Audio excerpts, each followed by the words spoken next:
everybody, here with the pull list for March 25th, 2015, presented by Longbox Radio. This week we got 3 from Marvel, 2 from Image, 1 from DC. From DC, we have Batman Eternal number 51, The Clue Master. Sorry, I'm still a little sick, so if I have to catch my breath strangely like Bray Wyatt in the middle of talking here, you'll understand why. Alright, Batman Eternal number 51. So Clue Master has revealed his hand as the mastermind behind all of this. The plan, you know, you could believe it. He's sending letters to all the big-time villains, so Batman is misled into not thinking it's the small-time crooks that are bringing Gotham down, which is currently ablaze for the most part. Who's remaining, including Commissioner Gordon and whatnot. They've decided to take Gotham back. They got all the cops ready to go and all this fun stuff.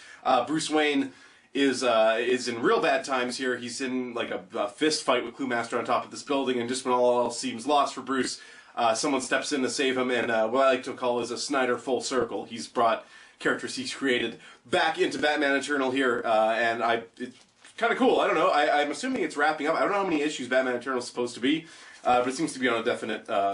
We're approaching the climax of what it would be at this point. Walking Dead, number 139. Of course, Carl snuck away last issue. He's caught by the Whisperers, which is, I guess, the term that they're calling those people who wear zombie costumes now. And he's going to go along with them. He got caught pretty quickly. He is pretty forthcoming in saying that he's not there as a spy on part of a hilltop or whatever, so that's good. Other than that, Michonne comes back into this issue. We learn kind of where she's been not entirely where she's been this entire time, but it sheds some light on that, and otherwise kind of not a really action-filled issue of Walking Dead. The Wicked and the Divine.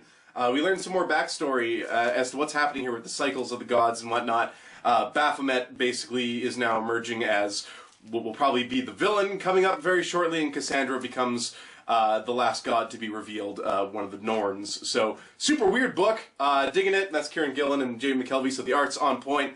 The writing, super crazy, good stuff. I'm looking forward to Phonogram 3 from those guys when that comes out. Daredevil number 14. So Matt Murdock now, and you should notice rather, April 10th, Daredevil on Netflix. Look forward to it. That thing looks actually really cool, so whatever. Anyways, on the cover here we have the Owl's daughter, who's trying to find out who kidnapped her father. Matt Murdock, who, you know, everybody knows he's Daredevil at this point, just wears a red suit and a cane and goes around stopping crime as Matt Murdock. Not having to keep up a secret identity is working out really, really well for him, apparently, so far, as he realizes that he's going to have enemies either way, so he might as well just make it more practical on himself. So, Daredevil has a new costume. It's just Matt Murdock in a red suit. Whatever. So, anyways, at the end of this, there's a pretty sinister turn, and they find the owl and maybe learn what the Shroud is all about. So take a look at that. I think this is like one of the last issues of this book, come to think of it. Guardians of the Galaxy is still tying into the X-Men thing and the Kree homeworld.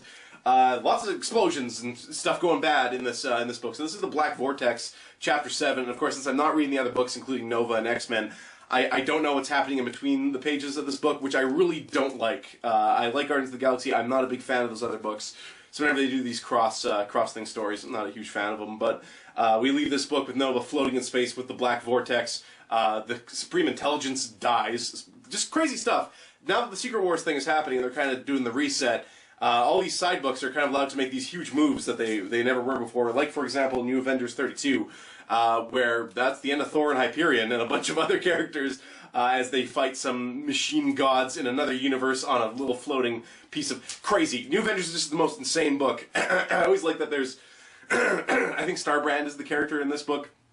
That is kind of the perspective of the reader who's witnessing all these insane things happening and just commenting on them like this is complete bananas. And then the next few panels are people just, again, spouting crazy end-of-the-world apocalypse nonsense. So, highly recommend New Avengers, but you do have to read the whole thing, I think, to get the most out of it. Anyways, there's free digital codes for those last 3 books I mentioned, being Daredevil 14, Guardians of the Galaxy 25, and New Avengers 32. So look for those at the end of the episode. Hopefully I'm feeling a little better next week and get the pull list a little more on time. Otherwise, check out that Loot Crate video, which I got this shirt. Other than that, we'll talk to you next week. Happy reading.